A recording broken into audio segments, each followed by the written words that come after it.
Think about the last time you sat at your kitchen table with a calculator and a cup of coffee that went cold. You're not dreaming about yachts. You're dreaming about not answering another email that ruins your Sunday. You pull up your 401k balance. You run the numbers again. And again. You're close. You can feel it. Then you see it. The age 59.5. You're not there yet. Maybe you're 58. Maybe you're 57. And now your brain starts that loop. I've been saving for decades. Why does my own money still feel locked behind glass? Because you know what happens if you touch it too early. Taxes. And that extra 10% penalty that feels like getting fined for trying to breathe. So you do what most people do. You keep working, just one more year. Then another. But here's what most people don't realize. There's a legal exception that can open that door earlier, and most 401k paperwork never makes it obvious. That kitchen table moment? Here's what was actually happening beneath it. You've been trained to think there's only one unlock date, 59.5. But the tax code has a different door. If you leave your job in or after the calendar year you turn 55, you may be able to take money from that employer's 401k without paying the 10% early withdrawal penalty. Let me be clear about something. This is not tax-free. You still owe regular income tax, meaning the withdrawal is taxed like paycheck income. The win is that the extra 10% punishment can be waived. This isn't a loophole. It's an official exception to the 10% additional tax listed by the IRS for separation from service, in or after the year you reach age 55. You can literally see it referenced in the IRS instructions for Form 5329 as an exception for qualified retirement plan distributions that doesn't apply to IRAs. And that detail is the twist, because it's not any retirement money. It's not your IRA. It's not every old 401k you've ever had. It's tied to the employer plan you separate from. That's why so many people miss it. HR doesn't present it as an early retirement tool. Record keepers don't highlight it on the login screen. And most conversations stop at, don't touch it until 59.5. But once you see the actual rule, you start noticing the gotchas, and they matter. Now zoom in on what this rule actually attaches to, because this is where people lose years. The rule of 55 isn't a magic age key for your retirement. It's a penalty exception for one specific bucket, a qualified employer plan, like a 401k, from the employer you separate from, if that separation happens in or after the year you turn 55. The IRS frames it as an exception to the 10% additional tax for qualified plans after separation from service, and the same IRS guidance explicitly says this exception doesn't apply to IRAs. So picture your retirement savings like two storage units. Storage Unit A is your current employer's 401k. Storage Unit B is everything else, an old 401k from a previous job, and your IRA.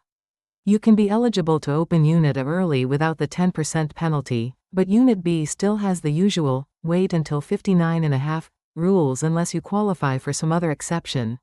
Take someone like Marcus, 56, ready to downshift. He has $220,000 in his current employer's 401k and another $380,000 sitting in two old 401ks from earlier jobs.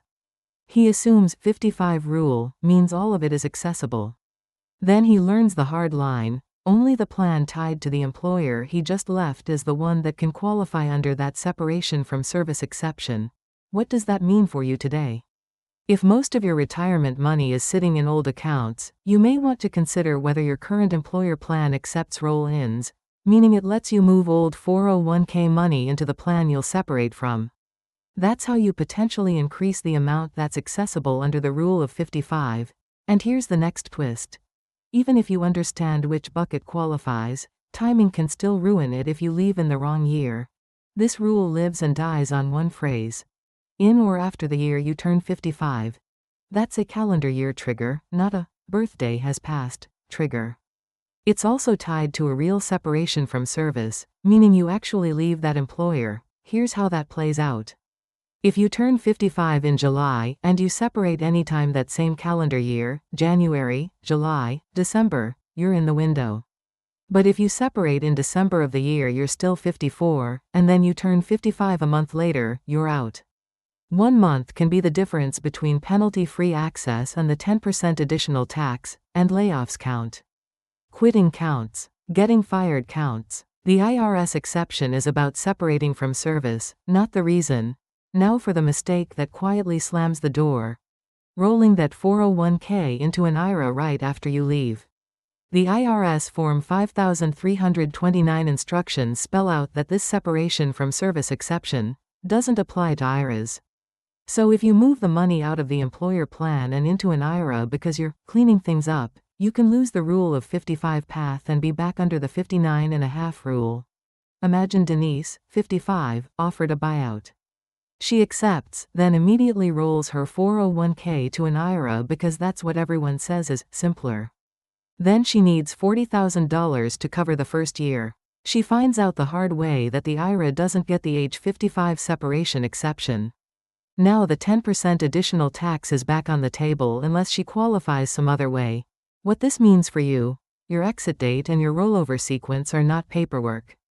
Their strategy. If you might want to use Rule of 55 money, leaving the balance in that employer plan, at least for those bridge years, can be the difference between retiring at 55 to 58 versus being forced to wait. But even if you time it perfectly, there's one more trap. The plan itself controls how you can actually pull the money out. You now know the rule, and you know the 2 ways people accidentally disqualify themselves.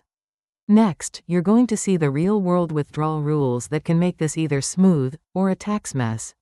Because even when the 10% penalty is gone, the way your plan lets you take money can still trip you. Here's the concept. The Rule of 55 only removes the 10% early withdrawal penalty for that employer plan. It does not remove income tax. And your specific 401k plan sets the plumbing rules, whether you can take partial withdrawals, set up installments, how often you can pull money, and what the default tax withholding looks like. Now a real-world detail most people don't see coming. The IRS says that any taxable amount from a 401k that's paid to you and is eligible for rollover is subject to mandatory 20% federal withholding. That's straight from the IRS 401k distribution rules and rollover guidance. So if you request $50,000 as a cash distribution to live on, don't be shocked when $10,000 gets withheld automatically before it hits your bank account.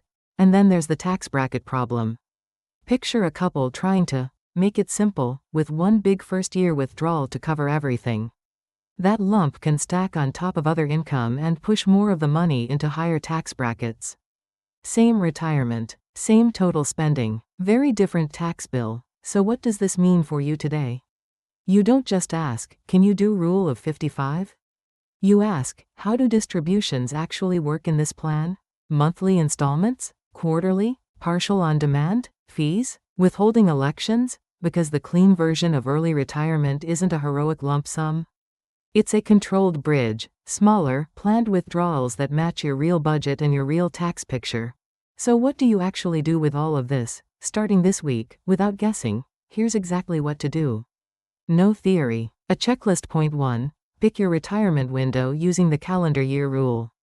Write down the year you turn 55. Your goal is separating in that year or later. Point 2. Identify the one account that matters. Which employer's 401k will you separate from? That's the plan the Rule of 55 can attach to. Then list every other bucket. Old 401ks, IRAs. Point 3. Call the plan administrator and ask 4 questions, word for word. Do you allow partial withdrawals after separation? Do you allow installments, monthly, quarterly, and can you change or stop them? Any distribution fees or limits on frequency? What's the default federal withholding, and can you adjust it? 4. If your current plan accepts roll-ins, decide on consolidation before you leave. Rolling old 401ks into the last employer plan can increase the dollars that are accessible under the Rule of 55. Only do it if the plan's fees and investment options are reasonable. Point 5. Don't do the expensive cleanup. If you want Rule of 55 access, don't roll that eligible 401k to an IRA immediately. Point 6. Build a 55 to 59.5 bridge. Choose a withdrawal schedule that covers spending without a giant taxable spike. If you want more rules like this that retirement plans don't explain clearly, subscribe for that. And drop a comment with your age and whether your plan allows partial withdrawals, no account details, so you can see what real plans actually allow.